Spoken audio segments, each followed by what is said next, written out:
through this and the joy. Let me introduce myself. None of you can remember when I lived in South Jordan, and none of you really know what I look like. There are pictures of me in some of your attics, but as yet you haven't identified them. And as a result, you don't really know who I am. I am Robert Holt, your common ancestor. To some of you, I am your great-great-grandfather. To some of you, I never came to Utah, but lived in faraway England. Let me assure you that Mary Ann, my dear wife, and I, along with one daughter, Ellen, and 4 sons, Matthew, Edward David, William, and Albert, emigrated to your fair land and lived out our lives in the Salt Lake Valley. You know so little about the Holt family, and yet you know it is important because someday you must be saviors on Mount Zion, and the only way this can take place is by your interest and work through your ancestors. I would like to start in England by introducing the Holt family and tell you something about merry old England, where our ancestors came from. You'll be surprised at some of the things we Holts left behind for the sake of the gospel. We came from Dorsetshire, a county in southwestern England, 60 miles long, 40 miles wide. Not too big, about like your Davis County where my son William settled. I was born in Broad Windsor, Dorsetshire, where many Holts came from. The Holts haven't always lived there. I've heard my grandfather William Holt talk about his father, my great-grandfather Robert, and his wife Catherine living in Askerwell, a few miles to the north and east of here. Perhaps this is a good place to start. Askerwell. It's not very large, just a crossroad. The parish was founded in 1558. Some of our Roman ancestors go back this far. The church was, and still is, the center of the parish, erected around a 15th century tower and a 12th century font. At this time, we don't know where Robert and Catherine came from. Parish records do not give Catherine's last name. The first mention of Holts in Askerwell is in 1723. Beulah, daughter of Robert and Catherine Holt, christened the 7th of October, 1723. From then on, several Holts are mentioned, including other children, William, Sarah, and Francis Gear, which makes us feel that Catherine's maiden name could have been Gear. Catherine was buried in Askerwell, 29th of August, 1752, and Robert on the 7th of January, 1765. I can remember Grandfather William talking about his early days in Askerwell before getting married to Rabnett Wellman and moving over to Broad Windsor.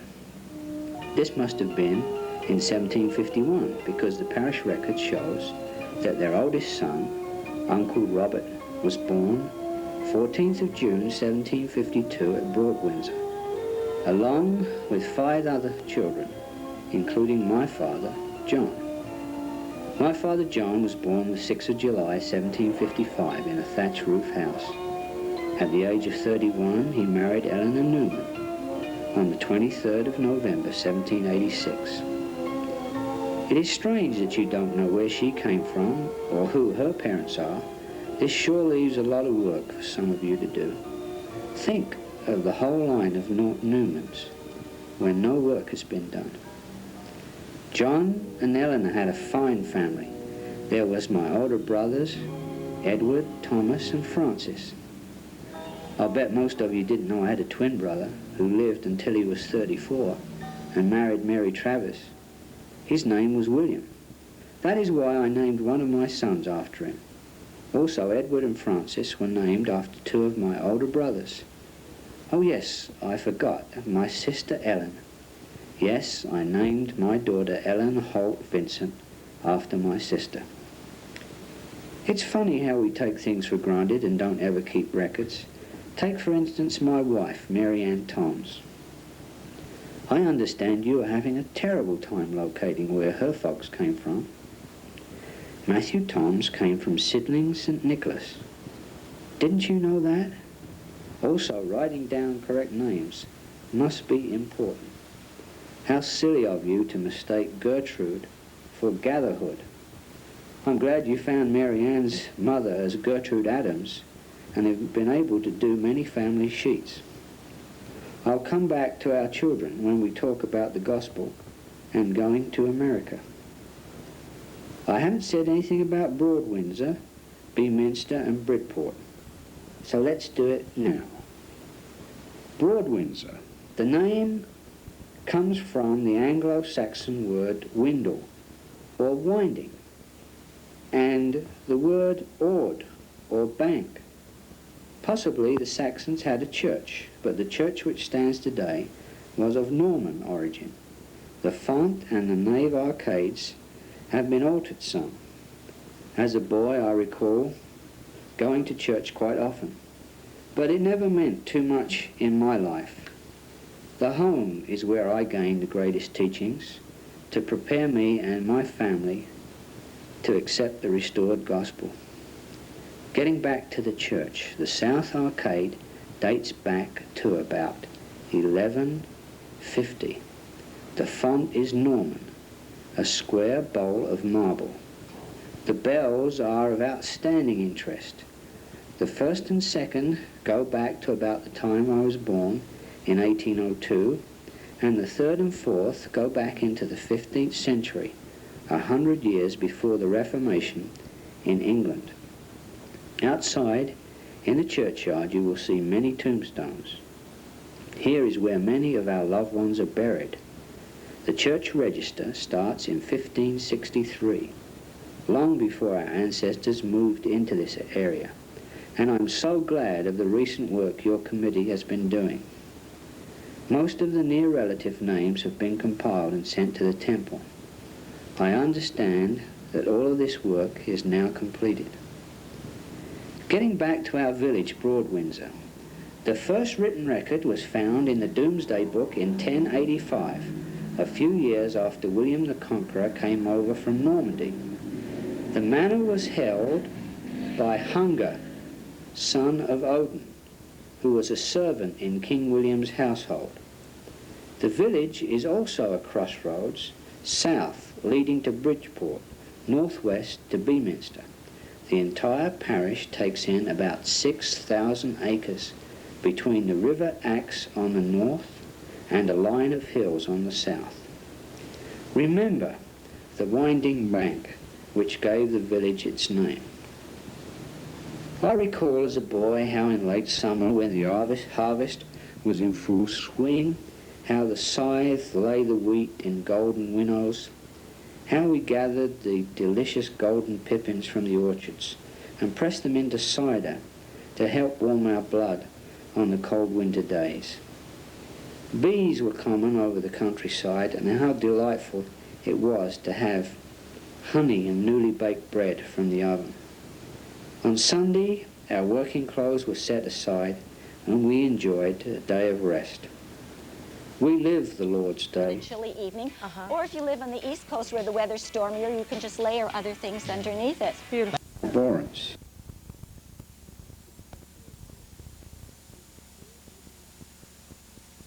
We dressed in a peculiar, stiff, old-fashioned way with poorly fitting breeches. The front was adorned with huge outlandish pockets buttoned by flaps to the body of the garment. Thus we made our way to church and listened to a boring sermon and a cracked-voiced choir after a lengthy benediction. And afterwards, outside on the steps, we heard our elders discuss the weather, the crops, or news from the far-off world of London. Bridport was to the south of us, and it drew us like a magnet. We loved to saunter down its main street to the town hall, to see the drab store surmounted by a clock tower with a weather vane, and thence to the Castle Inn from which the Exeter coach used to depart 150 years ago. It took little imagination to recall tales of highwaymen who infested the road on the 35-mile stretch between stops. It was also delightful to see Lee's Lane and to read the inscription. King Charles II escaped capture through this lane on September the 23rd, 1651.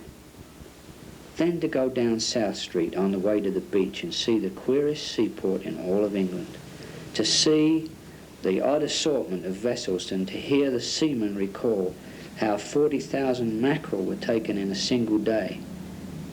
We also heard how Bridport was the most important place for manufacturing flax and hempen cordage in the kingdom. So impressed was I that Mary Ann and I moved to Bridport shortly after our first daughter Ellen was born in 1825. It was here that our 6 sons were born. It was here that I became a sailcloth weaver. And it was here that we first heard of the restored gospel. Thousands of our countrymen had already accepted the discipleship of Joseph Smith and Brigham Young and had emigrated to the Rocky Mountains. It was also in Bridport that we first met the Mabey family, Albert and William. My 2 sons met Maria and Jane Mabey, who were natives of Coddystock, Dorset, and also members of the New Faith. These young men wooed and won the 2 sisters, Albert taking Maria as his helpmate, and William, the younger Jane. The fortunes of both our families became entwined with my 2 stalwart sons.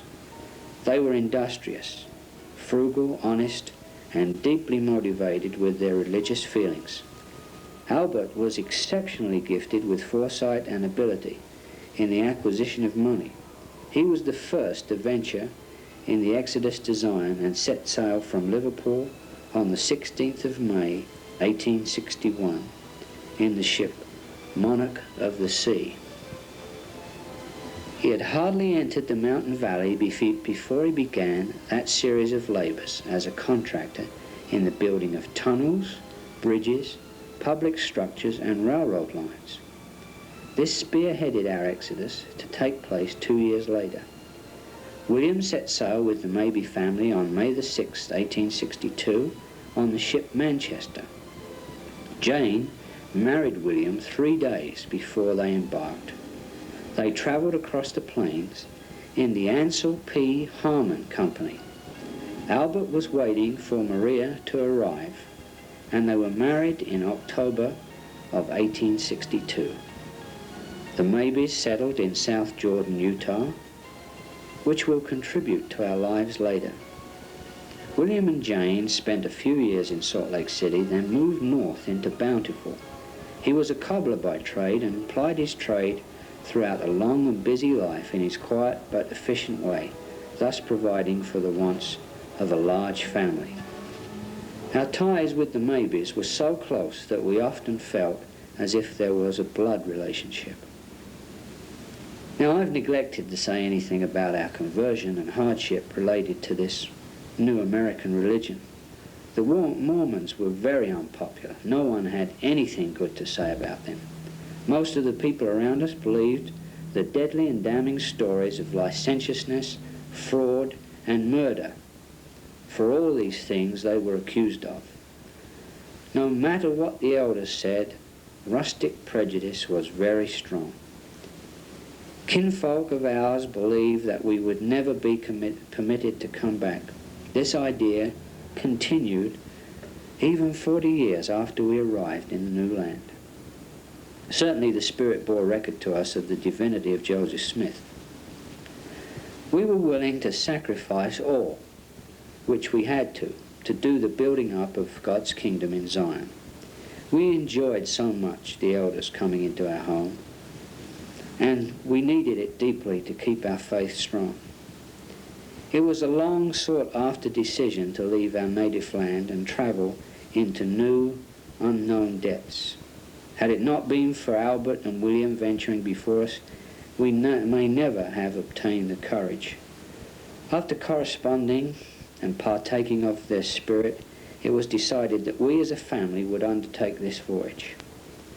The ship's log lists our family as follows: Ellen, our daughter, 36. She married Jesse Vincent on June the 1st, 1863. Matthew, our oldest son, 35, who married Anne Harrison 12 years earlier, with 2 children, Ellen, 4, and William, 2. Edward, 28, and Mary Ann, his wife, 24, and of course, my wife, Mary Ann, 58. I was 61, and you can imagine my mixed emotions at such a task. We heard about the ship, Amazon, which had been chartered specifically to take 800 to 900 saints from London to New York. This would be the first sailing from London, and we were to learn later it would gain great notoriety. We sold what we had because we were instructed that much could not be taken across the plains in wagons. It was with a strange feeling of anxiety that we boarded the Amazon the afternoon of June the 3rd, 1863. Captain H.K. Hovey was the master. Elder William Bramwell became president, and elder from Zion. He would be over the souls of 895 saints. It was a glorious feeling when President George Q. Cannon came on board, organized the company, and gave appropriate instructions. We were allowed to join the meeting and listen to the brass band from South Wales. This particularly cheered us up. They were also members of the church on their way to Zion on the ship Amazon. President Cannon then dedicated the ship, which also gave us a secure feeling. Another experience took place that I must report. To our amazement, a special visitor came aboard, the noted novelist Charles Dickens. We were told later that he had been very curious, and here are some of his words.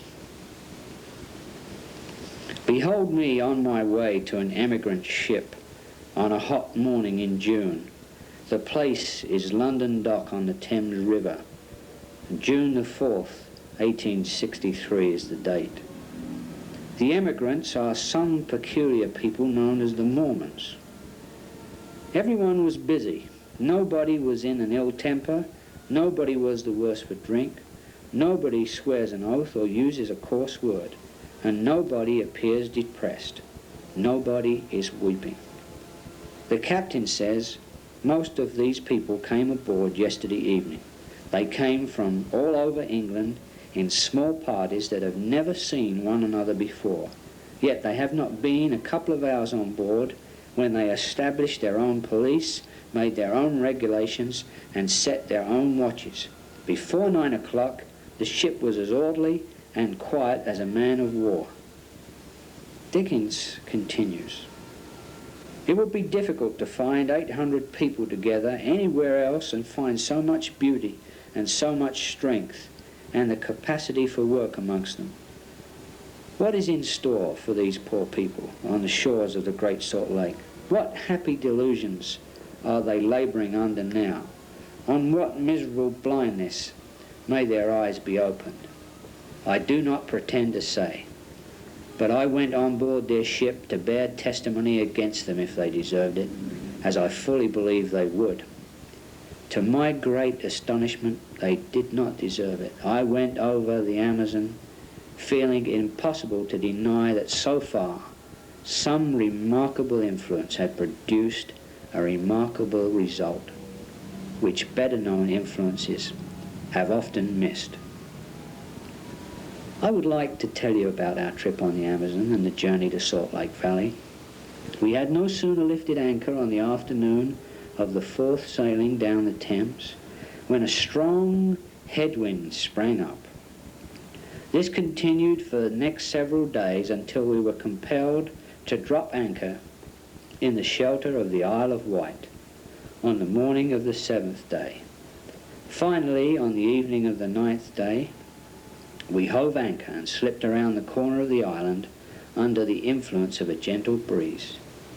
At this time, there was an addition to our company in the shape of a fine baby girl born to Brother and Sister Harris from Stratford. She was blessed under the name of Amazon Seaborn Harris. Soon the wind again blew against our teeth, increasing the difficulty of clearing the channel. From that time until just a few days out of New York, the ship laboured against a series of heavy headwinds. The captain said we were making about 10 to 12 knots per hour. When these things are considered, it seemed wonderful that we reached New York at as early a date as we did. It was on July the 19th, 6.5 weeks after our departure. The captain always studied the comfort and happiness of all the passengers and made every requisite to ensure the health, comfort and safety of the company. We had very little sickness, and as for my family, all went well. There was one child, aged 5 months, belonging to Brother Tavy of London, who died of inertia. We arrived with the same number as that with which we had left, 895. We anchored late in the afternoon, too late to hold much communication with the city, and on July the 20th, 1863, we landed at Castle Garden.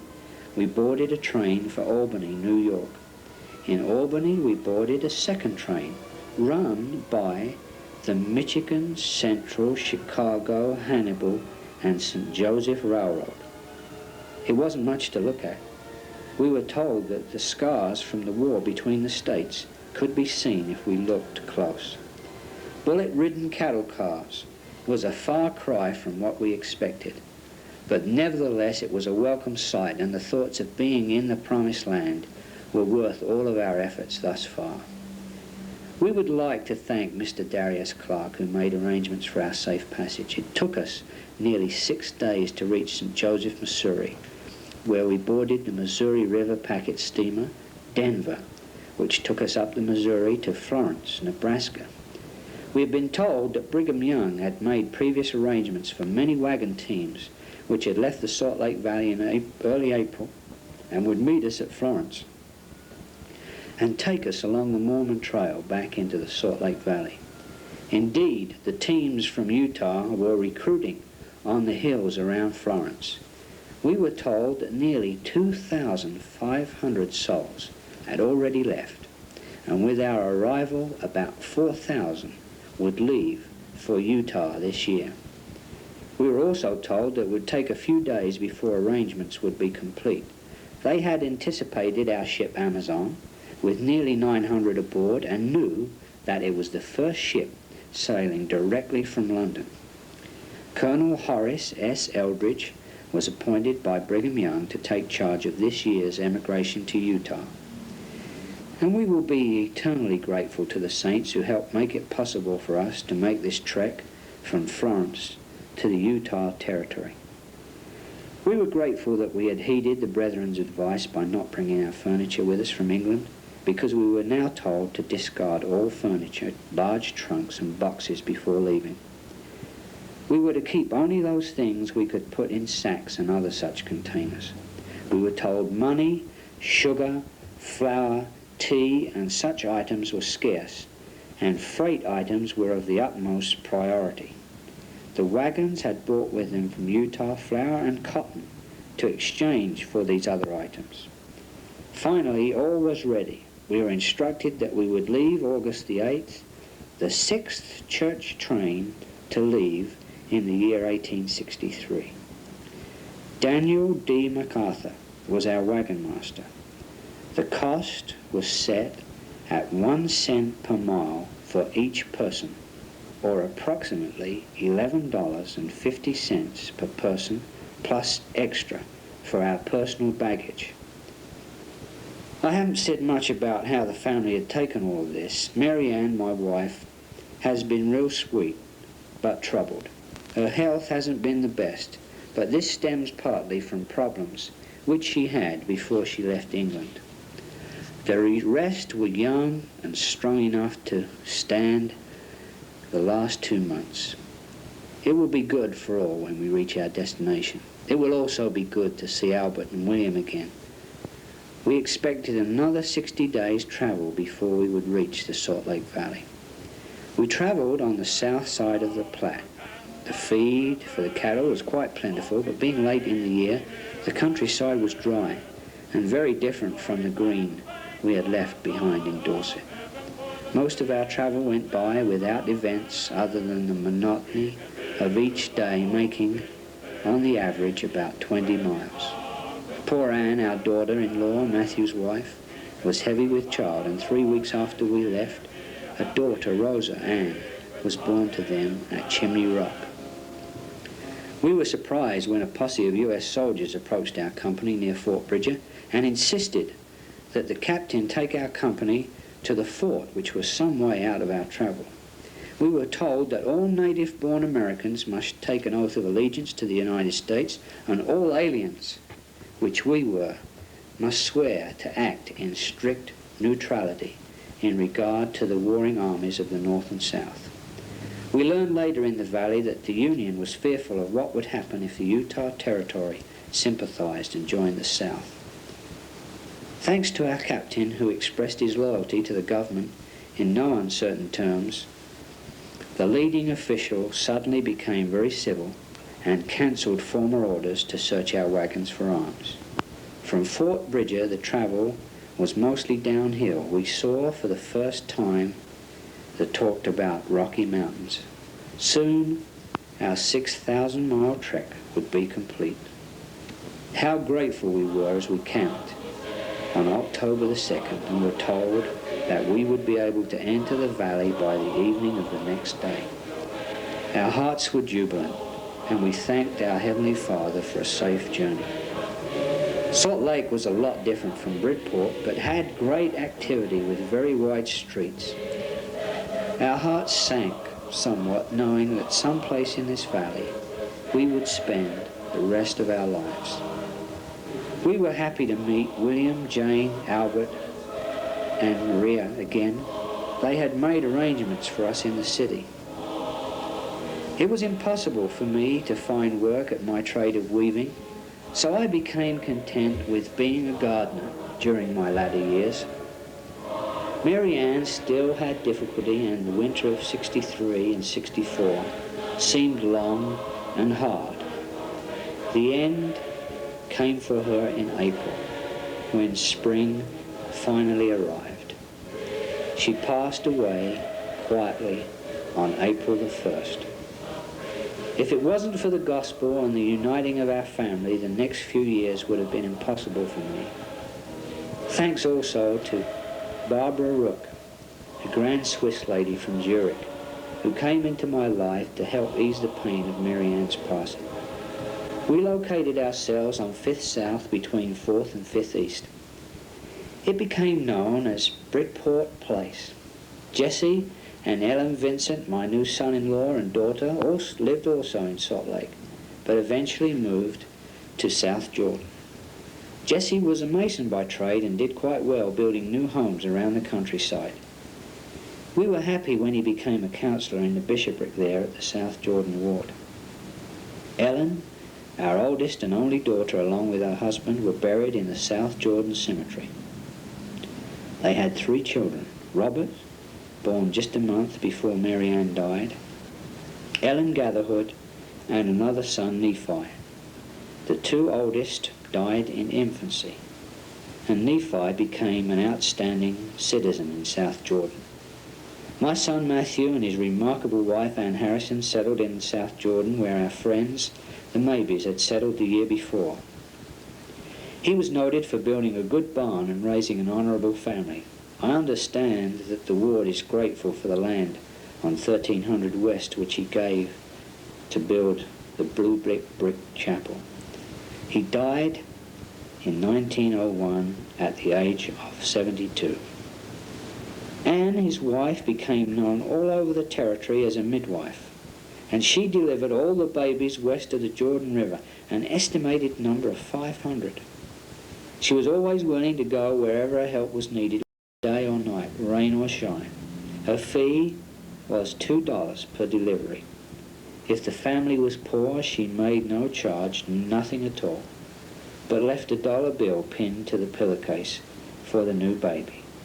She became the first Relief Society president of South Jordan in 1869 and held this position until her death 32 years later. She was wise in counsel, and many came to her for advice.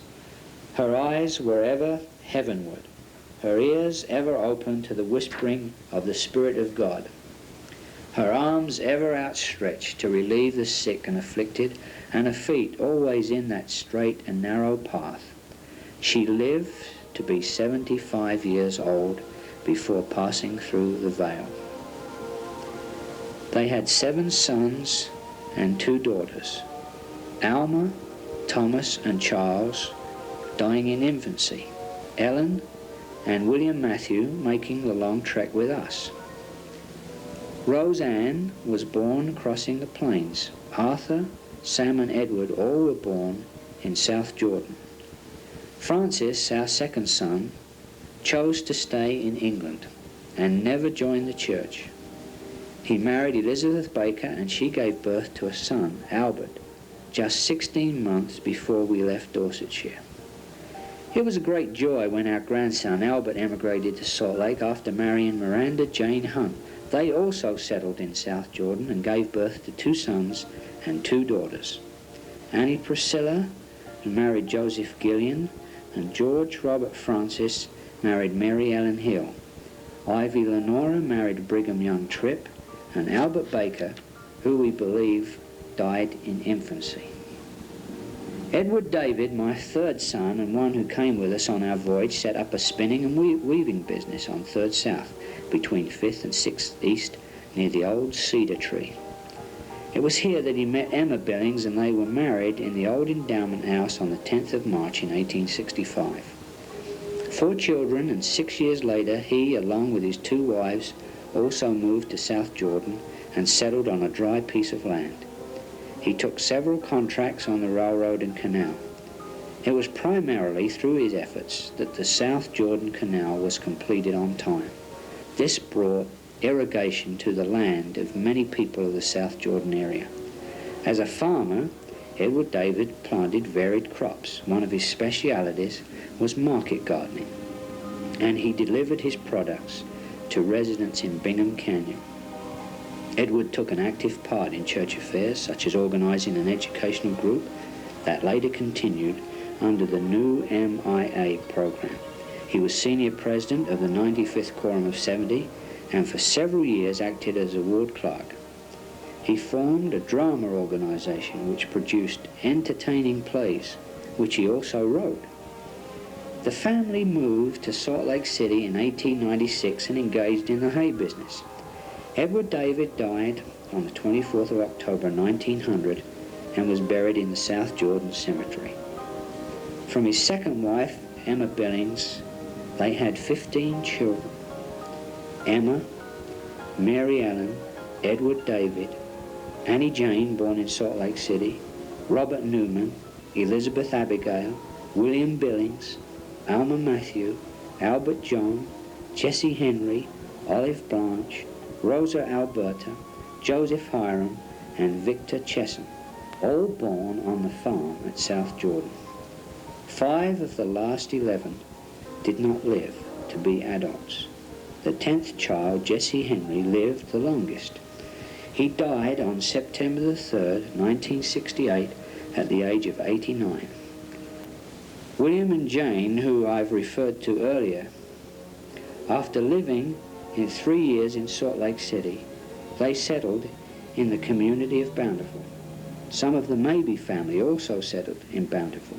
William, at the age of 12, had been afflicted with typhus fever, and this had left him almost deaf. He worked as a cobbler and provided well for his family. He kept up with the times in spite of his handicap and was proud when he became an American citizen, as all of us were proud when we took out papers and became citizens of our adopted land. Jane had been a member of the church since she was 18. Her speciality was working with young people. She was president of the YWMIA in East Bountiful, and many young people benefited from her good counsel and advice. She served in the presidency for 14 years. She also served as an officer in the Ward Relief Society and as counselor to the state president, Susan Grant. She was a natural-born leader. Her thoughtfulness, friendliness, a keen sense of humor, her sincerity, humility, and devotion to duty, combined with her testimony and love for her Heavenly Father. These were the virtues that qualified her for the many responsibilities which she was called upon to take. William always supported her when she toured the Davis Stake on Relief Society calls. It sometimes took her away from home for several days. Her patriarchal blessing had promised that she would counsel in righteousness among her sex, and also strengthen the weak, administer to the sick and afflicted, cheer up the bowed down, and comfort the hearts of the fatherless, and that her name would live in the memories of the saints. This she fulfilled in her lifetime. William and Jane were the parents of 9 children, 2 of whom died in infancy. Jane lived 40 years in Bountiful and passed away on December the 5th, 1908. William was killed accidentally by the Bamberger train on October the 30th, 1912, when he failed to hear the signals whilst walking along the track to visit his sons in Clearfield and Syracuse. Walter Thomas and his wife, Effie Willie, left Bountiful and settled on a ranch in Oakley, Idaho. Selina married one of Peregrine Sessions' sons, James, and settled in Clearfield. Albert Joseph married Flora Willie and settled on a farm in Clearfield. Barbara, named after my second wife, Barbara Rook, married Edward Wood and lived all of her life in Bountiful. George Edward and his wife Evelyn moved up with Albert and Selina to Clearfield, where several of the Mabey cousins had also moved earlier.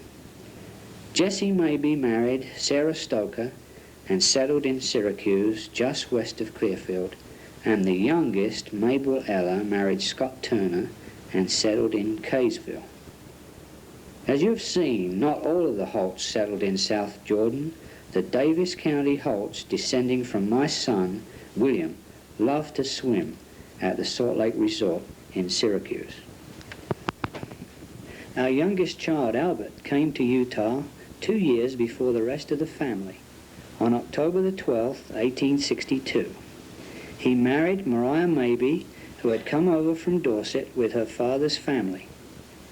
They had 12 children, of which 5 died in infancy. Eventually, Albert and Mariah settled on 5th South between 4th and 5th East. He cut a street through that block between 5th and 6th South, which he named Bridport Street, now Denver Street. He built 2 homes to the west of his home and 3 duplexes to the south. On Bridport Street, next to the duplexes, he gave a lot to his son Thomas, on which the latter built a home just before his marriage. In England, Albert was a weaver.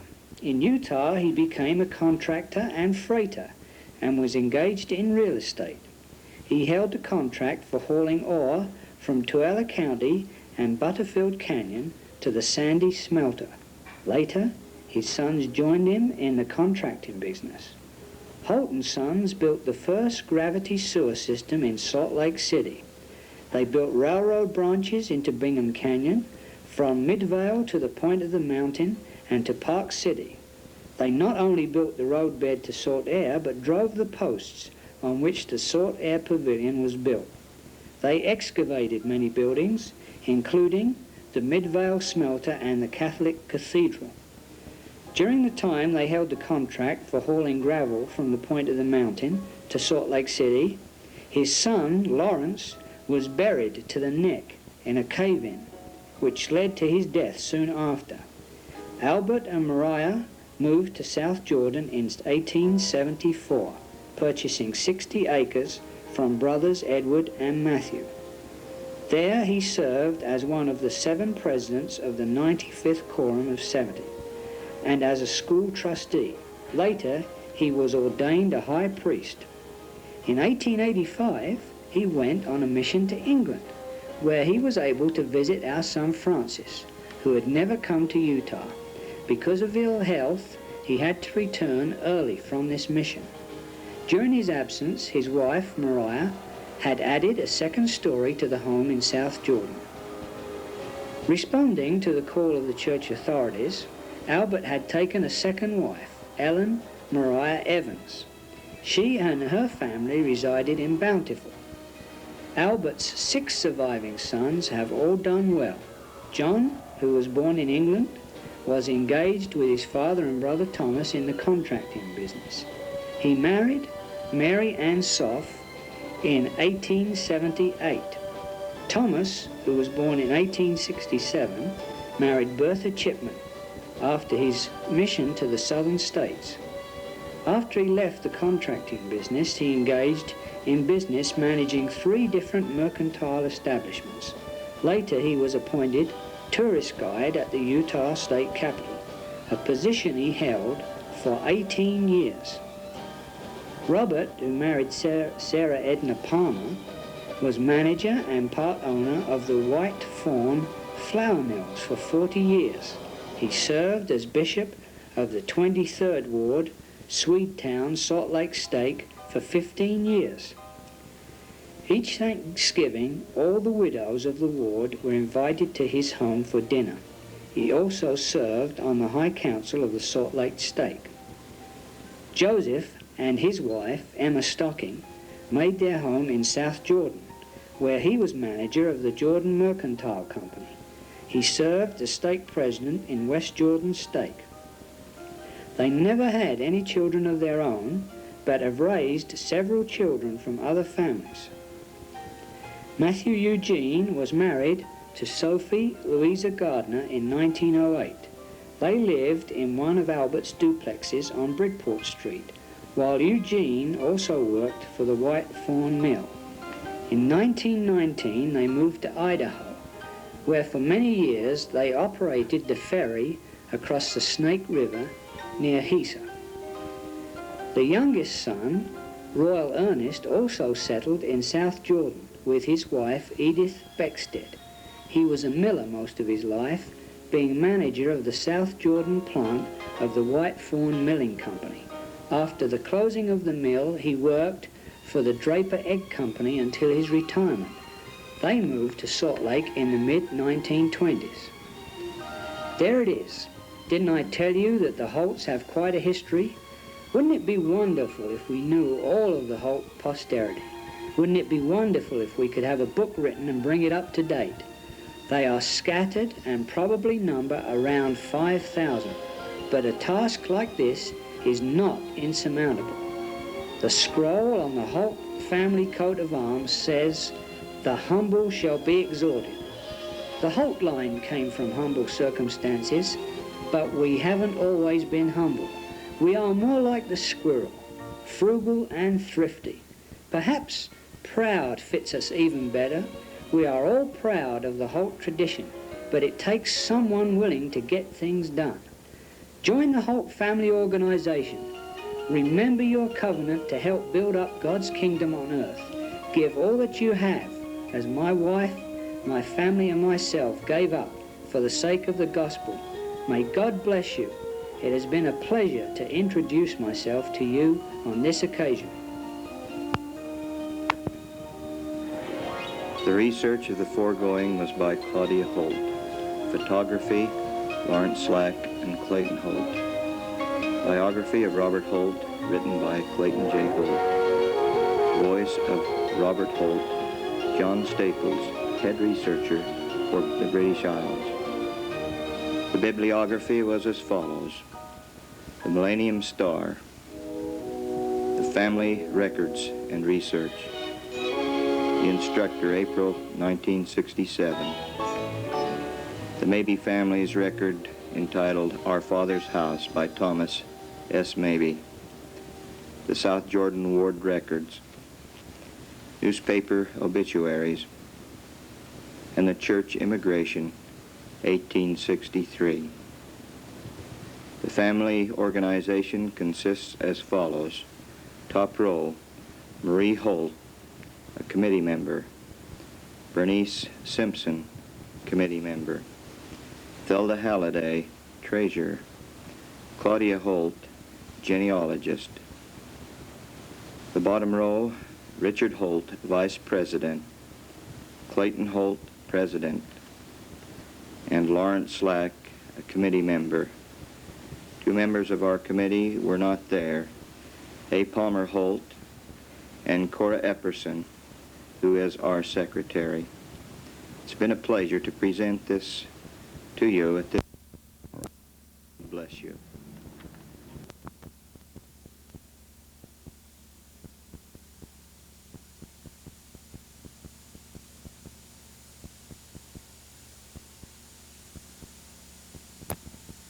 Welcome to the Jesse Mabey Holt family reunion, August 1979, commemorating 100 years, a centennial year since the birth of Jesse Mabey Holt. May your hearts be proud that you are a member of the Holt clan, either by blood or adoption through marriage. To commemorate his birth, 9 of his children have written various biographies of his life, have seen through their eyes. They have searched the family files to find pictures that will help portray his memorable life. They have expressed their feelings, their love, and admiration that you can hear and feel through listening to their own voices. Each child of Jesse Mabey Holt will be introduced as his story unfolds. May his posterity profit through these efforts, and may his memory long live among the living. May the traditions he fostered ever inspire those whose lives he has touched. Portia Holt Douglas, the eldest daughter, will be the first voice of whom you will hear. Some memories of my father during his early life. My father was born in Bountiful, Utah, February the 20th, 1879. He was the youngest son of William S. Holt and Jane Mabey Holt. His parents were English converts who left their beloved country and set sail for America the day after they were married. 9 children were born to this union: Walter, Albert, George, William Francis, twins Selena and Helena, Barbara and Mabel. William Francis and Helena died in infancy. Father was raised in Davis County and attended schools in Bountiful and the LDS Business College in Salt Lake. William Stoker Holt, the eldest son, relates stories Dad told about himself as a young man. When we were small, we would get in bed with Dad, and he would tell us stories about things that happened to him when he was young. He said a young fellow by the name of Willie, who he played with, decided they would go up the street and get some grapes. They just got to the grape patch, and the owner came out of the house with a shotgun in his hand. They both started to run. The man pointed the gun in the air and fired. And at the same time, the Willie boy ran into a wire that they had put up for the grapes to climb on. It struck him in the head and knocked him down. At first, Dad thought he had been shot. When he got older, when school was out, he would catch the train and go out to the head of the Raft River country. Walter, his oldest brother, had a homestead on a ranch in that area. Uncle Walter or Aunt Effie would meet him and take him to their home, and he would spend the summer helping them. He said one year he went out and no one was there to meet him.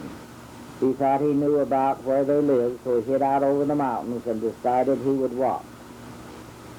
He was up in the wild country in the mountains. There were lots of mountain lions. It was getting dark, and he was tired, frightened, and lost. He didn't know what to do. Finally, he saw a light ahead of him. When he got closer, he saw it was a sheep camp. Boy, was he glad. He spent the night with a sheep herder, and he showed him the way to Uncle Walter's ranch. He said the mountain lions were so thick that every evening they would round up the stock, horses and cows and put them in a corral which was 8 or 9 feet tall. Before they would go to bed at night, they would fire the gun in the air 2 or 3 times to frighten them away from the house and the corral. He said he had just driven the stock in one evening and had gotten off his horse to close the gate, and a wild Mustang came at him with its mouth wide open. He had driven him in with the rest of the horses and hadn't noticed him. He just got the gate closed in time. He also said Uncle Walter carried a gun, and one day he got in an argument with a man and lost his temper. He said he put his hand on the gun, and that was the nearest he ever came to killing someone. While living in Bountiful, he met and courted Sarah Jane Stoker, my mother, and they were married February the 26th, 1902, in the Salt Lake Temple. My mother's parents, Alma and Catherine Tolman Stoker, homesteaded land in northern Davis County, known as the Sand Ridge, later named Syracuse. They moved their family to this settlement after receiving the rights to a quarter section, 160 acres of fertile land. From the sale of 6 acres that grandfather owned in Bountiful, he purchased 40 acres from Joel Parrish. This property he deeded to his 2 oldest daughters, my mother Sarah and her sister Martha. Later, my parents bought Martha's land, which gave them a 40-acre farm. This property was located across the street from Grandfather Stoker's acreage. On this farm, my parents made their home, which consisted of 2 rooms, a pantry and clothes closet. One room, used as the kitchen and living room, was constructed of redwood railroad ties. The other room, also a frame one, was used for the bedroom. Thus, this couple lived, as country people lived in the early part of the 20th century. Their farm produced a living, a pasture for cows and horses, a barnyard for chickens and turkeys, an orchard for fruit, no electricity, coal oil lamps, no all outside plumbing, and a hand pump for water, travel by horse and buggy. Under these conditions, 4 children were born. Ellen, the first child, died of pneumonia at the age of 6 weeks, the first real heartache that the young couple encountered. Later, 3 more children came to this small home, another daughter, Portia Catherine, and then a son, William, named after his grandfather Holt, and then Virginia. The couple worked hard and saved, looking forward to the time when they could build a larger home and enjoy some of the modern conveniences that were slowly making their way into this little country town. In 1911, they started to build their new house, a 2-story yellow brick with a green shingle roof. The interior of the 2nd story was not finished until later. The brick house was built back of the old home, and as soon as it was made livable, the old structure was moved in 2 sections. The room that served as a kitchen was moved into the backyard for grain storage, and at times was used for living quarters for hired help that was needed for farm work. The 2nd room was moved to Uncle John's mother's brother's farm. Father and Mother were very proud of their new home, and it was the envy of many in the community. Mother raised and sold turkeys, eggs, and berries, took in sewing, made and sold butter, and with this extra money helped purchase furnishings for her new home. William S. Holt, the oldest son, vividly remembers an incident soon after moving into the new home.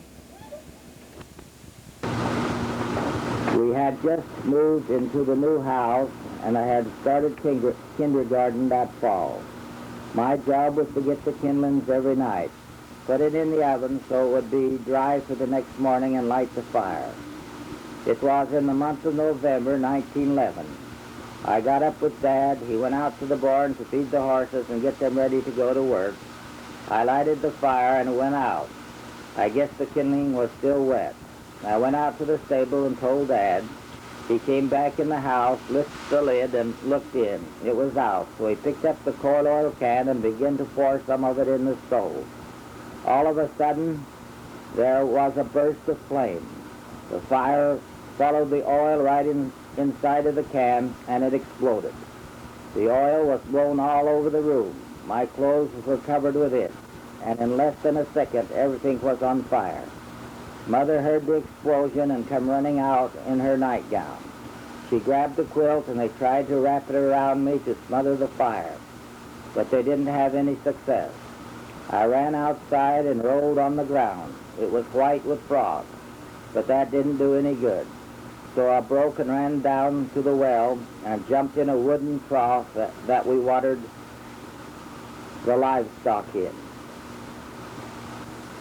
The ice was about an inch thick. It broke, and I rolled in the water and put the fire out.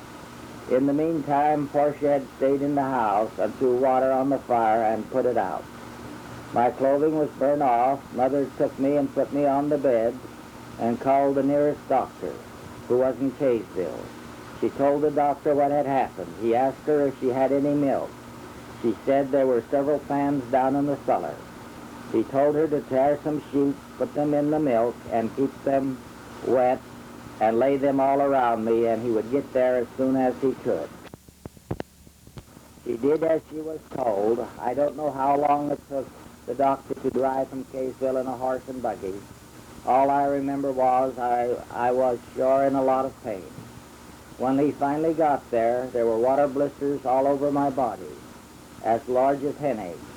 He took a pair of scissors and would cut them. They were so large that he would take a pan and catch the water from them so it wouldn't wet the bedding. I had a pretty hard time of it. For a while they didn't know if I would make it or not. The hair on my head was burned off. My eyes, I couldn't open them for some time. All of the skin came off my face, but luckily not any scars on my face. Where it burned the deepest was where the clothes was the tightest. I stayed in bed that winter, and when spring came, I began to move around. They wouldn't let me go outside. They moved the old house off. Uncle John Stoker took the bedrooms, and Dad kept the kitchen. He wanted to use it for a grain room. When the weather got better, he took the team and began to scrape the front to level it up. He would get a scraper full of dirt and move it to the back of the house. I'd watch him load the scraper up from the front room and then run back and look out the kitchen window and watch him dump it. Finally, along in May, they would let me go outside for a little while. I couldn't wear pants or overalls, so Mother made me a dress that hung from my shoulders so it wouldn't touch the bad burnt spots. But along the last of May, Dad hooked up the team and was going down to Uncle Joe Bodley's, and they decided I could go with him. That was the first time I had gone anywhere for 7 or 8 months. When we got down where the store corner was, school had let out, and some of the kids I knew were walking home. I was embarrassed. I didn't want them to see me wearing dresses. So I climbed down from the wagon seat and laid down in the wagon until we passed. Then Mother and Dad got burnt also. Dad's worst burns was inside of his left foot, on his ankle. But they weren't so deep and soon healed. Much to the disappointment of Bill, who wanted a brother. She was christened Martha after Mother's sister who had died from smallpox in 1913. Father was a successful farmer, as were his two brothers, Albert and George, who also made their homes on the sand ridge. The three brothers helped one another with farm work, especially during the busy season at harvest time. The three families visited and spent the festive holidays together. Father was particularly apt at cutting hair, and very often Uncle George would bring a wagon full of boys to Uncle Jess for a haircut. He had 9 sons. Dad was handy with his hands, and after grandfather had passed away, he kept some of his shoe equipment. He would half sew our shoes, put on new heels and braces, oil them, sew them up when the threads would come undone. Lawrence Sessions and Odell and Uncle George's boys would come down Saturday afternoons, would come riding in on their horses. Dad would take the high chair from the house and take it out into the buggy shed, and for the next few hours would cut hair, getting them ready for church. He also had a hired man around during the summer. One was named Joe Sharbo. He liked whiskey. One Saturday night at the dance, he and Clyde Hampson got into a fight. He was from Germany, talked broken. There was another one who had his fingers cut off on one hand, but he was a pretty steady man. His name was Harper. In the early days, people had to depend on their cows and livestock for a living, and it seemed that someone's cows were always getting out in the alfalfa patch and bloating. One of the children or wives would come running to Dad for help.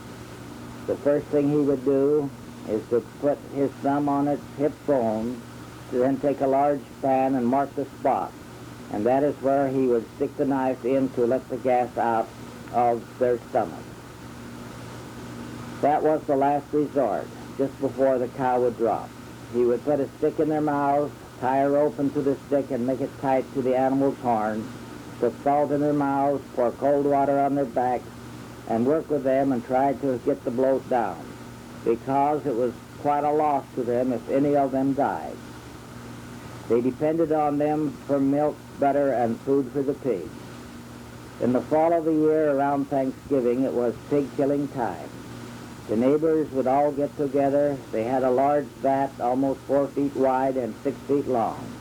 Then they would dig a hole, put heavy irons across, put the vat on the irons, fill it up with about 40 gallons of water, and light a fire under it. When the water was boiling, they would kill the pigs, put them in the water until they were scalded, then scrape the hair off. Dad's job was to dress them. He would usually hang them on the derrick pole. Sometimes we would have a dozen or more hanging up at one time. The next morning we would get up early, hook up the horses to the wagon, put a canvas on the bottom of the wagon box, let the pigs down one at a time, put a sheet or something clean over them, and start for Ogden in the wagon. He would sell them to the meat markets and restaurants. After they were disposed of, we would take the team to the delivery stable. There was 2 in Ogden, one back of the city and county building, and one down 23rd Street, about a block and a half below Washington Avenue. They would water and feed the horses. Then we would go and have our dinner. That was the highlight of our trip for me. It was about the only time I ever ate out at a restaurant. Dad would buy what groceries were needed. We would carry them up to the delivery stable, put them in the wagon, hook up the horses, and head for home. We were lucky if we could make it before dark. I also remember one celebration down at the Grove. They had a race with young married men. It was the 24th of July. Dad entered it.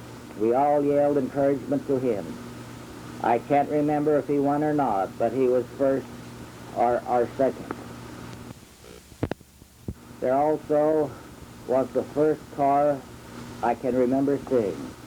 Fred Walker came out from Ogden, and he took carloads of people to the corner up to the tracks and back for 10 cents apiece.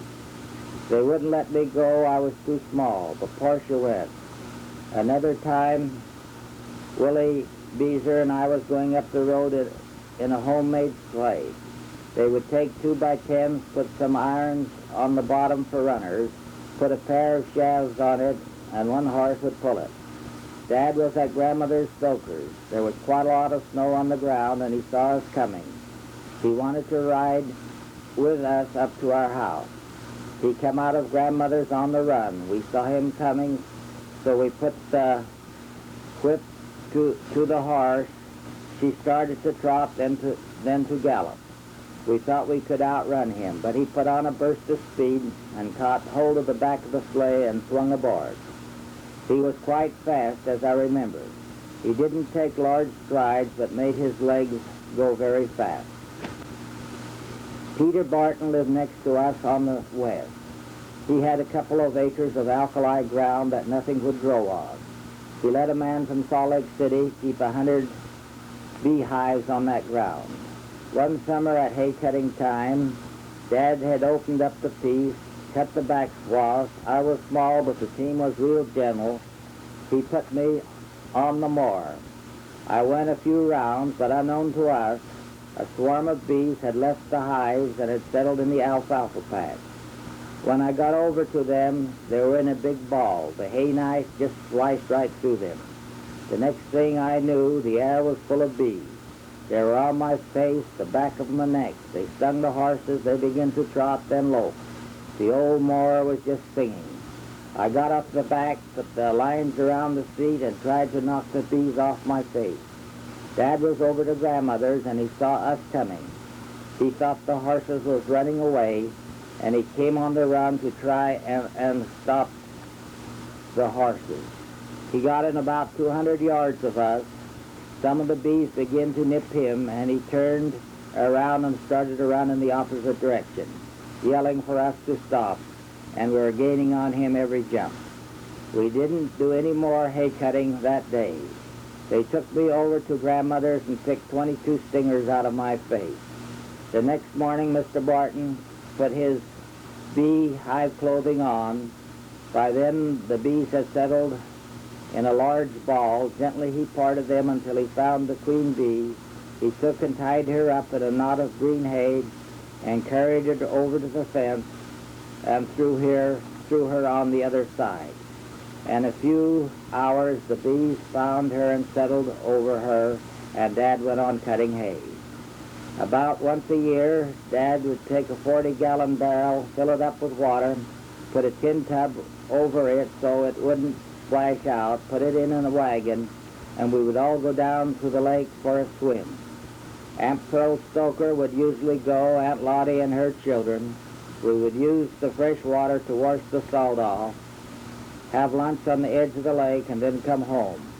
Also, in the early days, when it got hot, this was the days before the canneries and sugar beets, the whole ward would move up to Thornleaf Grove and Weber Canyon. Stay a week or 10 days. They would tie the wagon box down to the running gears so it wouldn't float off, put a good team on the wagon, and go up the river. About 10 men would get in the wagon with snag hooks, and the young people would follow on the sides and throw rocks in the deep holes to make the fish move. Sometimes they would get quite a lot of fish. Then they would divide them up for each family. At night, they would usually have a program with the light of the bonfires and have Sunday services on Sunday. If the watering turn happened to come while they were up there, they would get on a horse and ride home and take care of it and then come back. The church acted as a socializing center of each settlement. Father was a capable leader. He taught in the Sunday school, and he and his neighbor, Willie Beezer, were in charge of the amusement hall and all the activities that took place there, dances, shows, and ward socials. He held this position for many years. He also served as the superintendent of religion classes that were taught in the elementary school after school hours. Having these positions necessitated him from being away from home often at night. Mother would stay with us children, but on special occasions, she and the children would attend the socials too, a real treat. Father liked to read and was a good reader. And one of the most pleasant memories of my childhood were the evenings when he would read aloud from Zane Grey's books and O. Henry's and continued stories and from borrowed books. He would read while Mother did her hand work on sewing. He would read only so long, and it seemed just as he would come to the most interesting part, he would close the book and say, "To be continued." And no matter how we would coax, that was it, and off to bed. Grandfather Holt, an English shoemaker by trade, lived in Bountiful, would come often to visit his children on the Sandridge, especially after grandmother died in 1908. These visits were always a thrill to his grandchildren. Grandfather was deaf, and we thought it was a game when we shouted to make him hear.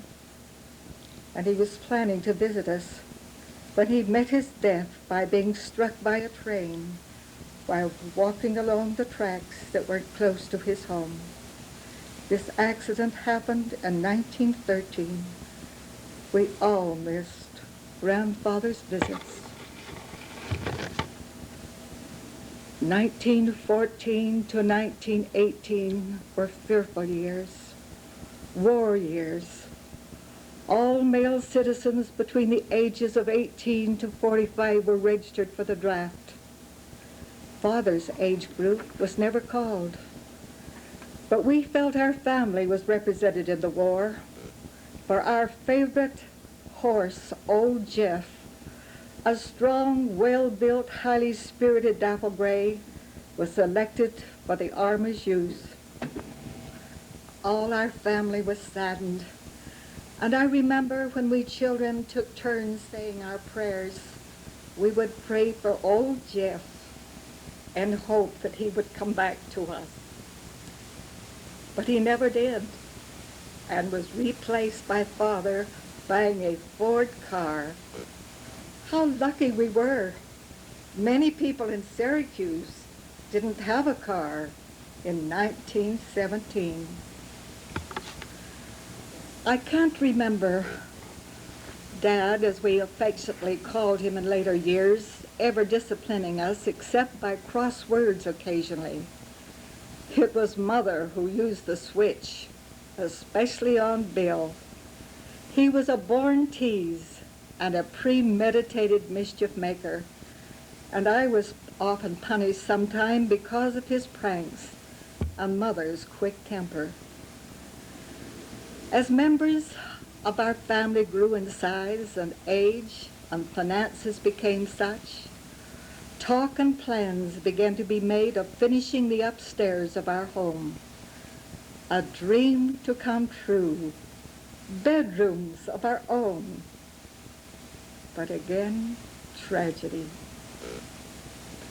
On June the 22nd, 1918, Mother had minor surgery, so the doctor said, performed at home, and died from hemorrhaging within 12 hours.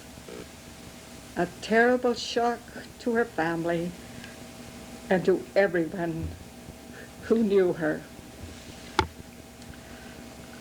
I don't like to think of the following 2 years. Not only did we lose our mother, but it seems that we lost our father. He changed so greatly. He seemed to have lost his grip on life. Dad had a very sensitive nature and was a constant worrier. He was fearful that something would happen to us children whenever we were out of his sight. I did my best for someone who had just turned 14 and trying to keep up the house, laundry and cooking, and go to school. Meal times were the sad times for Dad. And dear Brother Bill, to make matters worse, would say when asking grace, "And may this food be fit for our bodies," after I had prepared it. I didn't know whether to cry or throw my plate at him. I must say something about dear Grandmother Stoker. She not only raised 10 children of her own and was left a widow in her late 30s, but she was raising her daughters Martha's 3 children, and now Sarah's 4. We never would have survived without her help and counsel. Dad had great love and respect for her and would receive comfort and strength from his daily visits with her. I remember one day Mother's sister, Aunt Nora, came to see us. I was trying to house clean, and she said, "Portia, this is too much for you. I wish your father would remarry." Remarry. The thought had never entered my mind. Remarry. He never would. But not long after this, a neighbor, Mrs. Nalder, had 2 widow friends from Salt Lake visiting her, a Mrs. Ethel Fulmer and a Mrs. Genevieve James. She invited Dad and Mr. H.P. Hanson, another widower, to spend the evening and meet her friends. Needless to go into details, but Dad and Mr. Hanson took the ladies to Salt Lake the next day.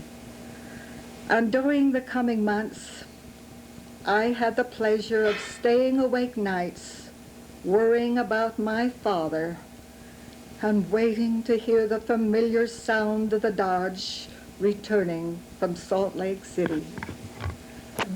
And Aunt Ethel were married July the 6th, 1920, and added that day another brother and sister, children from a farmer marriage.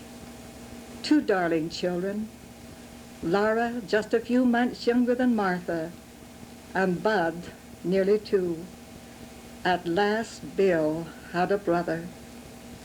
Again our home had a mother. And again Dad had a companion, someone to encourage him and make our house a home again. Laura Fulmer Wilcox remembers meeting Dad for the first time and then visiting with the family in Syracuse. My first memory is of Dad and H.P. Hanson helping Mom by either moving or placing back the outhouse where we lived in North Salt Lake after Daddy died. It is an odd memory to relate, but must have impressed me even though I was just 4 years old.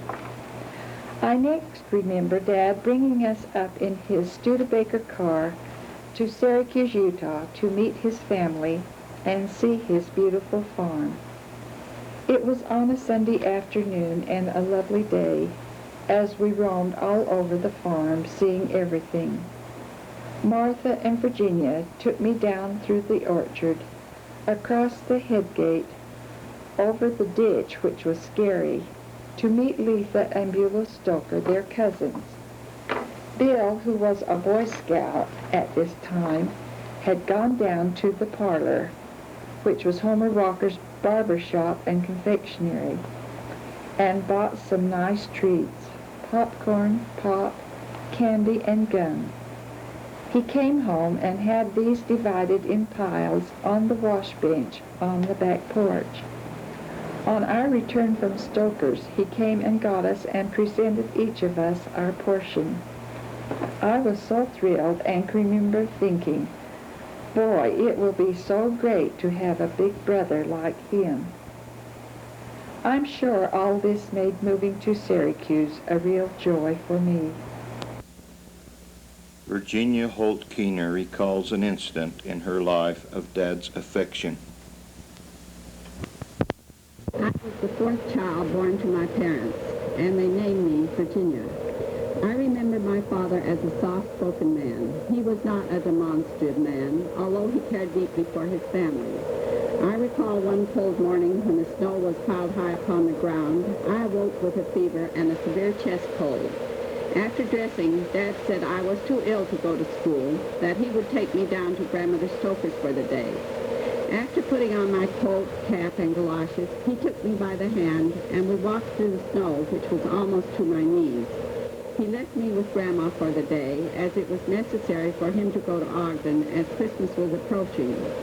Grandmother took one look at me and decided I was very ill. I soon became delirious, and the doctor was called. I had pneumonia.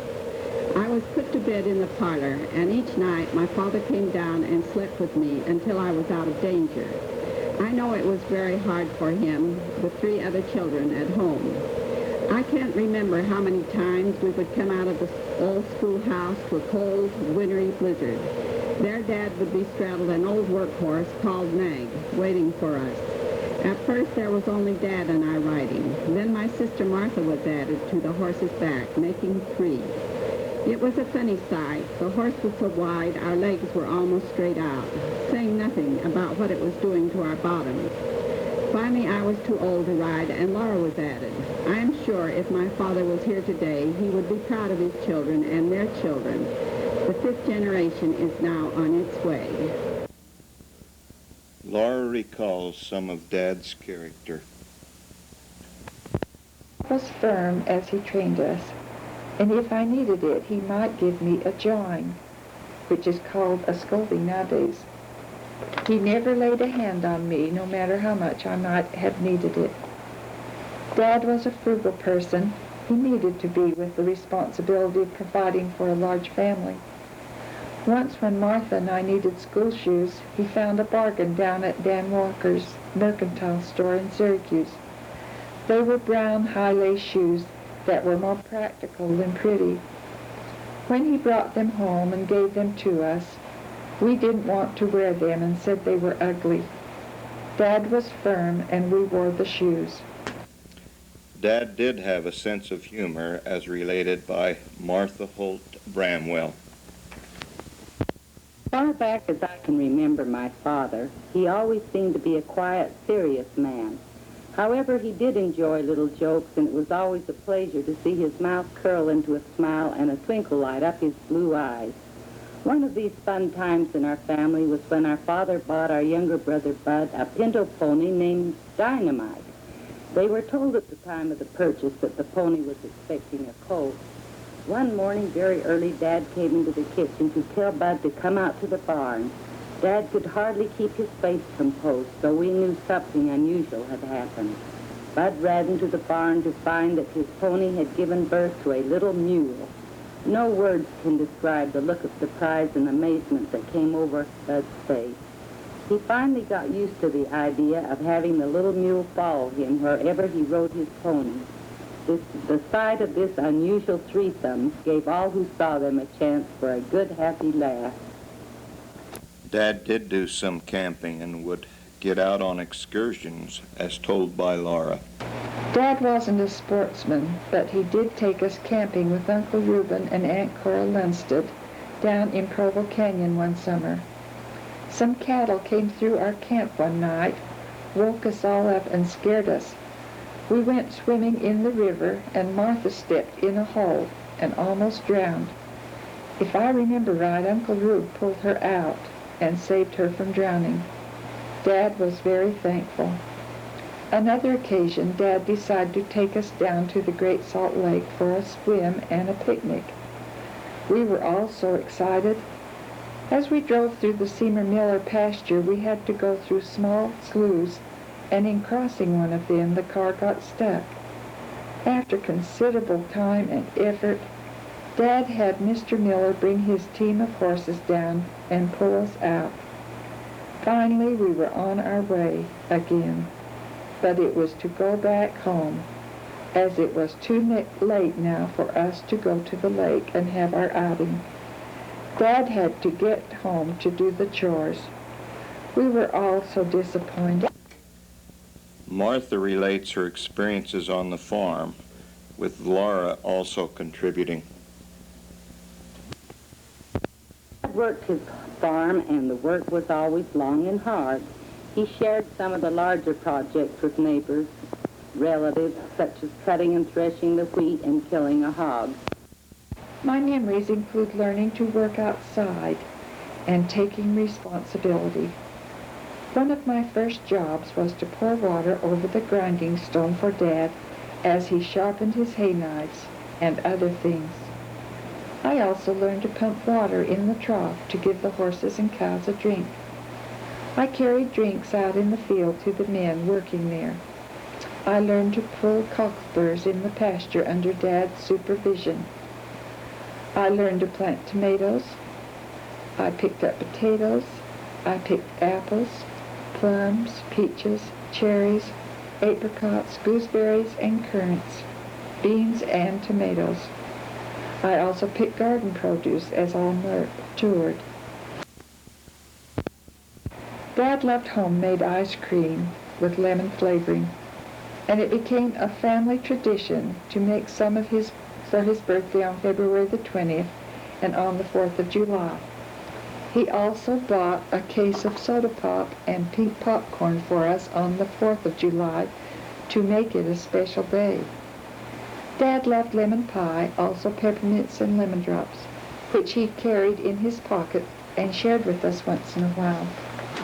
Dad had John Thurgood from Clearfield come down and build the barn, and I think he also finished the upstairs. These were exciting occasions to me and were a great improvement to the home and the barnyard. When I was around 14 years old, and while Bill was on his mission in the South, a tragedy struck. It was a Sunday afternoon in July when a storm came up. Dad was lying down in the bedroom. I was washing the dishes and looked out the south kitchen window and saw a black funnel cloud coming from the south. The wind became stronger and it rained hard. Suddenly the barn just exploded and flew through the air. I cried, "There goes the barn!" Dad jumped up and expected to see the barn on fire as Bud and Art Green were playing out there. But the barn had disappeared. All that was left were cement corner blocks and some broken boards. It was a great loss to Dad and hard to replace. We always had a cow and chickens and a pig, so had plenty of milk, eggs, stewed chicken, and pork.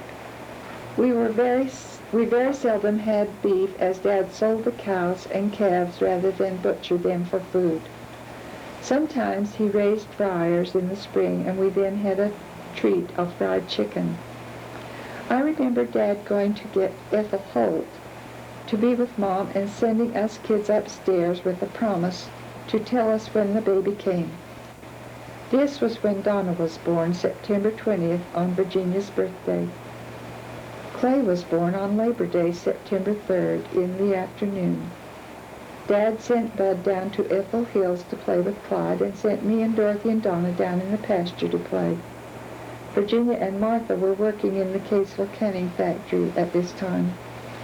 Dad had asked me to stay home that year and help Mom as the baby was due, and he promised me he would buy my winter coat. Aunt Esther came and was with us at this time. A farm during the Depression was a good place to be. Dad had built a chicken coop and had brought in some cash by selling eggs. I recall a Mr. Major coming each week, delivering mash and taking a couple of crates of eggs. It was a family project to clean the eggs, to feed the chickens, and to gather the eggs, and the most dreaded, to clean out the coop. Always, though, good fertilizer for the spring garden. Besides the chickens, Dad had usually 2 cows. We had our own butter and sold enough milk for cheese and some cash. Alden Fisher, a cousin, used to pick up the milk in a 10-gallon can. I remember each year Dad would have a butcher come and kill the calf as we had tenderly raised, and we didn't keep the meat, but sold it for the needed cash. We did have our own hogs and had plenty of pork each winter. In those days, neighbors helped each other. A big 55-gallon barrel would be filled with water and then brought to a boil. After the hog was killed, usually by a .22 bullet, and then cleaned, he would be put down into the vat of water and was then scraped, or the hair was then scraped off. Dad was a good teacher. We all learned how to make salt pork, cured in Morton salt, for I don't know how many days. Back then we had no deep freezes. The salt and cold weather allowed us to have pork from fall until late spring. I recall Dad tying the slabs of bacon or sides of pork in flour sacks and tying it high on the north side of the old house. Dorothy Holt Jenkins recalls her early days with Papa. First of all, when I was a small child, I called him Papa. In fact, I believe I was in my late teens before he became Dad. My mental picture of him sees him as a 5'6" plump man. Blonde hair with a curl on top, blue eyes, and small feet. I remember thinking, his feet aren't any bigger than my own. I remember him on his cane, more than as an active, moving man. However, as I look back to my younger years, I can see him on the farm and the things that went on, especially in the growing season. Dad loved to grow things, and the farm produced sugar beets, peas, tomatoes, potatoes, beans, corn, grain, hay, fruit trees, and the family garden. We children were expected to help on the farm. My own personal jobs were numerous, and as I grew older, became more responsible. My first recollections were to feed the chickens, take the slop to the pigs, fork hay into the manger for the cows and horses, gather the eggs. And when the watering turns came, we would stand at the bottom of the row so we could signal when the water came through, and Dad would turn water into the next several rows. There was always weeding to be done, and it wasn't our favorite job. Tomato planting was a family effort.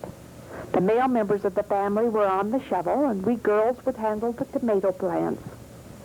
A hole dug, a plant slipped in, and a heavy foot filling in the gap. As I grew older, Dad trusted me with harder jobs. At haying time, I was particularly needed to ride the dairy course. I remember one time when my Sunday school class was going to Ogden to a movie.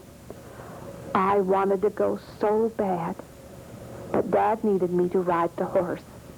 I remember crying my heart out with disappointment. We didn't get to go to Ogden very often or to see a movie very often. I also rode the hay rake during the haying season. The cultivator horse was another job I was asked to do. One time I was on the horse, guiding it down the rows. Bill was guiding the cultivator. Bill was impatient and cussing the horse. All of a sudden the horse took off, dragging the cultivator behind and me hanging on for dear life. It could have been a tragedy, but it turned out all right. However, that ended my riding the cultivator horse. Dad never allowed me to ride it again. Another memory I have of Dad was at threshing time when the neighbors gathered together and went farm to thresh the wheat. The excitement of that great red monster coming into our yard was thrilling. We always hoped they would be at our place at dinner time because Mom would put on a big country dinner for the workers. Donna Holt Hayes has fond memories of those summer days. Many warm summer mornings I sat at my mom's feet out in the shade of the front porch and helped her shell peas that had been newly picked that very morning. I must have been very small, but I remember standing at Dad's side as he milked the cows. He would laugh as he teased that he could squirt the milk into my mouth if I would just stand still. Although memory of childhood events become vague, I connect my dad with several vivid memories. It was probably in the early 30s that I remember the great cyclone that came through our farm and left Dad's big barn in shambles. It narrowly missed the house we were all inside of and looking out the windows observing the storm. We smaller children were so frightened and went in by the bed and prayed. Dad rebuilt the barn to a big and better one, and it was always an exciting day when the neighbors came to help put in a crop of hay and fill up the barn. Sometimes Dad would soften and let us play in the hay and get sparrow eggs from the nests in the rafters.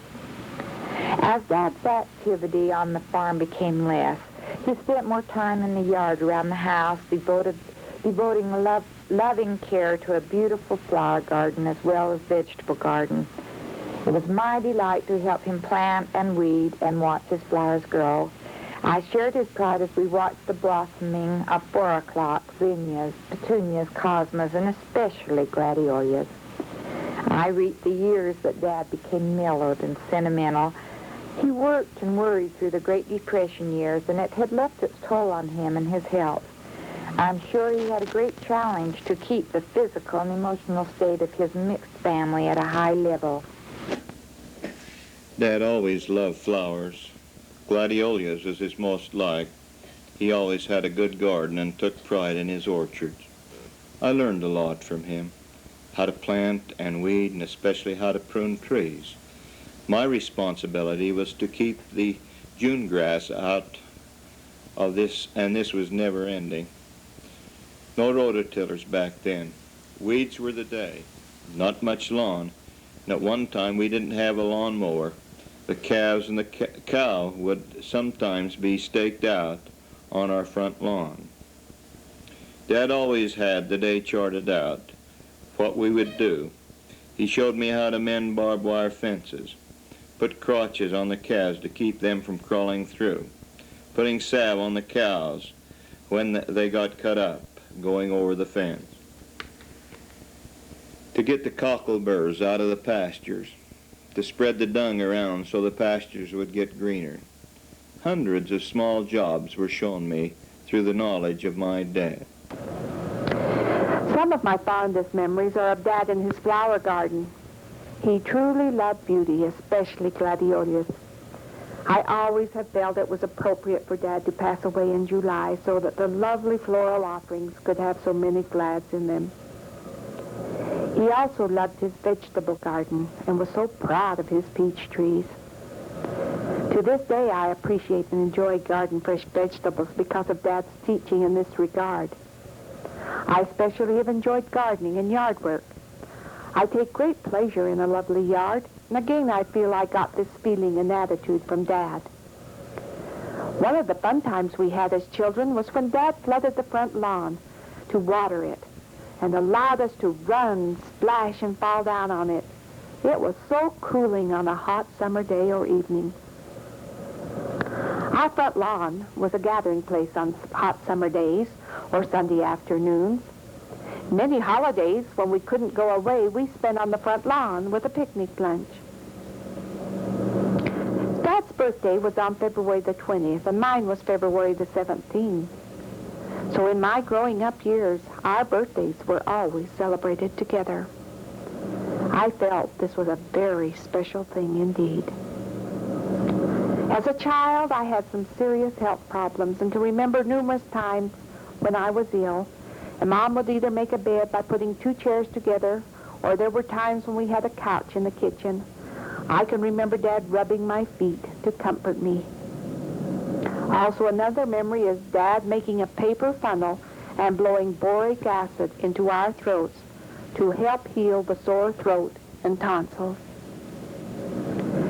Playing ball with my older brothers and sisters were fun. Dad was always there. Ball in the backyard or out in the pasture or down the lane. Dad's favorite pastime was to sit in the front yard in an old rocker or take a daily stroll down to Grandmother Stoker's. Christmases were always an exciting time at home. Dad always furnished the meal, and I usually helped him kill the biggest rooster, usually a Plymouth Rock, the biggest one we could find. The tree was usually left up to the married kids. Portia taught school, and usually we got that tree. Presents were usually quite scarce, and if we got one big item, we felt real good. We always had a good spirit, and all of the family came home. This was a Holt tradition. Fortha recalls this Christmas time. It was always a happy time at home, even though the gifts were simple and the tree decorations mostly homemade. I remember one Christmas especially because the whole area was covered with snow and the roads impassable by auto. Dad and Aunt Ethel were very worried about getting to Ogden to buy our Christmas tree. They solved the problem with Ethel and Melvin Hill's help. They filled a wagon sled with straw and quilts. Pulled by a team of horses and with bells ringing, away they drove off to Ogden. It was so exciting to hear the sled returning that night with fresh oranges and our Christmas surprises. As the years went by and my father became ill with diabetes and his finances were low, my sister Portia and I played Santa Claus to the younger children and Dad and Aunt Ethel. Dad was most aggravating at these special times. He refused to open his present all day long and would wait until it was time for us to leave before opening it. I'm sure he was pleased with his gift, but it was very difficult for him to in words. But little Clayton expressed his delight with his little red wagon and Donna with her special little dolls. Dad fell off a load of hay and later had surgery for appendicitis. It seems his health started failing from then on. Dad was a good farmer and was proud. He struggled to keep going, but as the months and years went by, he had to turn more of the farm over to Bill. With Clay's help, he continued to care for a flock of chickens and raise a garden. One habit he never gave up until her death was his daily walks and a visit down to Grandma Stoker's. He loved and respected her and taught us all to do the same. I think the radio program Ma Perkins was his favorite because she was like Grandma Stoker in her wisdom and goodness. By the time the older children in the family were married, Dad wasn't left with much income except farm rental, so he did have some anxiety about outliving his savings. The World War II broke out, and defense plants were located in the area of Syracuse. It was then that Dad and Mom made an apartment to the east side of our home and began renting it to defense workers. Dad's health became quite bad at this time. Hardening of the arteries caused his legs to become so immobile, he had a difficult time taking his daily walk down the street to visit Grandma Stoker, his friend as well as mother-in-law. Also, diabetes plagued him. In 1941, the doctors made a diagnosis of cancer of his esophagus and gave him a limited time to live. Many meals were interrupted as he choked on the most fine foods, such as broths, etc. At this time, his son Bill took him and Mom on a trip to California and had a good vacation. Although his health influenced him to refrain from attendance at church meetings, he remained a good man and led our home in righteousness. His high priest group came to the home one Sunday morning to hold their group meeting, at which time they gave him a special blessing. Bill recalls events leading up to this. In 1940, Noni and I went back east and got a new car. Dad was having trouble with his esophagus. An old tanner said the opening was so small as the lead of a pencil. He couldn't get any food into his stomach. He lost weight from 180 pounds down to 120. He thought it was cancer, and they gave him 6 months to live. So that fall, as soon as I got through grading tomatoes, I left the beets in the ground and took Dad and Aunt Ethel to California to see Virginia. When I came back and got the beets up, I bought some feeder cattle and a stack of hay over at Clinton and chopped it. I put beet rack behind the car and pulled it over to Clinton to get a load of hay. I didn't get close enough to the haystack, so I asked Dad to cramp the tongue of the wagon as I pulled it back with the car. The tongue swung, and he lost his balance, and he sat down hard on his buttocks and back. He passed out. I gathered him up, put him in the car, and brought him home. He was ill for about 2 or 3 days, and then all of a sudden, he could swallow and could eat. He soon gained his weight back. I always figured that the bump broke something in his esophagus, and he had no more trouble and lived many years after that. The high priest's blessing was acknowledged as we saw his throat heal, and he was able to eat without difficulty to the day he died several years later. He and Mom were able to enjoy some quiet, peaceful years as they saw Dorothy, Mary Lynn Jenkins, and leave. Don and Clayton fulfill missions for the church before they married. He wanted to see his children serve in the church and always encouraged their faithfulness. While Clayton was on his mission, Lloyd and I were married and following graduation from college, moved into the apartment as Lloyd taught in Bountiful. Dad was so good to us and made us feel so welcome. We were there only 2 months when one hot summer day of July 1951, Dad came in from a walk complaining about the severe pain in his left arm and shoulder. Mom and I put him in the car and drove to Layton to have Dr. Tanner check him over. After taking a cardiogram of him, they counseled us to get him to the Ogden D Hospital as soon as we could. I had 2 small babies with me, so we drove back home to Syracuse and found Bill, who took him to the hospital. He was in critical condition for the next 48 hours, but suffered no longer before he breathed his last. A choice memory of mine was my last night of his life as I took my turn staying by his side at the hospital. When I left him and kissed him for the last time, I told him how much I loved him, and he said words to this effect: "I'm a lucky man. I have 3 families, but they are all one." His memory will continue to keep us one. Dad had a strong character. His ethics were high, and I'm sure his teachings about honesty, word of wisdom, and moral standards had a deep effect on our family. Also, his frugal ways seem to have carried over to all of us, for we do seem like a conservative family. I really could go on with more memories than this. But I wish at this time to express my love for my parents.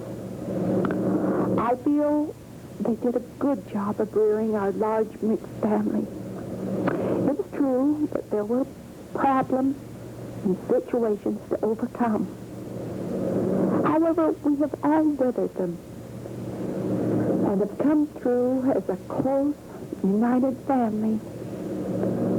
And in this day and age, that is something to be proud of. Dad and Mom, you instilled in us this loyalty, love, and unity. I thank you for it.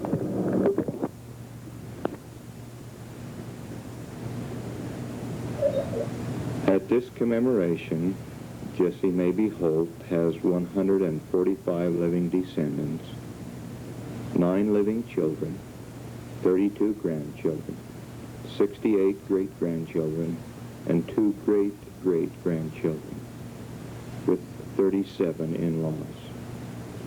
4 children have served missions, 1 twice. 7 grandchildren and 10 in-laws having served honorable missions, 3 bishops, 7 bishops' counselors, 11 educators, over 20 receiving college degrees, 1 doctor, 4 lawyers, several artists, engineers, accountants, printers, church office workers, and other honorable professions. Certainly a family who has prospered, who have been dedicated to life, and a family who has cemented a bond of love and unity to each other Portia, the oldest living child, has been an outstanding teacher, receiving the honor of Teacher of the Year for the state of Utah. She has excelled in drama and debate, taking many honors nationally and statewide. Hundreds of her former students still commemorate with her by letter, stop by at her home. Bill loved the land and dedicated his life's work to become one of the best farmers in Syracuse. He served his first mission in the South and recently returned from Liberty, Missouri, where he served together with his lovely wife, Nona. He served 4 years as a state legislator and achieved the success of seeing part of Antelope Island made into a state park. Some knew him as Antelope Bill Holt. At present, he and his wife reside in Syracuse on the old farm. He has 1 daughter, Barbara, 2 sons, Ron and Scott, and 13 grandchildren. Virginia decided to become a nurse and has spent most of her adult life in this profession. Most of her years have been devoted to her daughter, Maureen, and 3 grandchildren. At the present time, she is the only child of Jesse M. Holt to give him 2 great-great-grandchildren. Virginia and her husband, Charlie Keener, are presently residing in Alhambra, California. Martha graduated from college and became an educator for a few years before getting married to D. Bramwell. She has devoted her life to rearing a fine family of 1 daughter, Debbie, and 3 sons, Barry, Doug, and Greg. She has lived in Virginia most of her married life, presently residing in Falls Church, Virginia.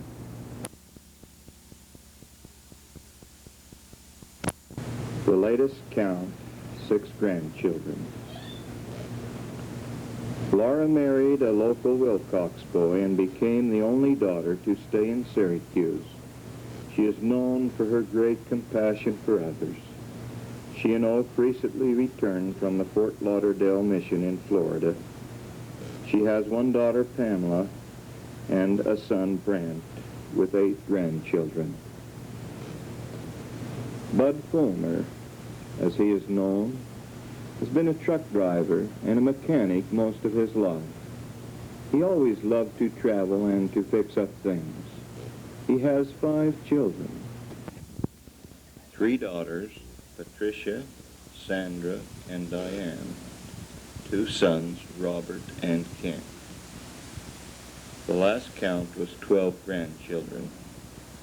He presently resides in Portland, Oregon with his wife, Myrtle. Dorothy resides in Bountiful. Most of her life has been devoted to her family. She lived in San Diego during the first years of her married life. She married a Bountiful boy, Lynn Jenkins. She is noted for being a good cook. She has 2 sons, Clark and Mike, and 1 daughter, Linda, with 7 grandchildren. Jessie Donna served on a mission in Northern California, but her main mission is rearing a fine, large family. She married Lloyd Hayes of Bountiful.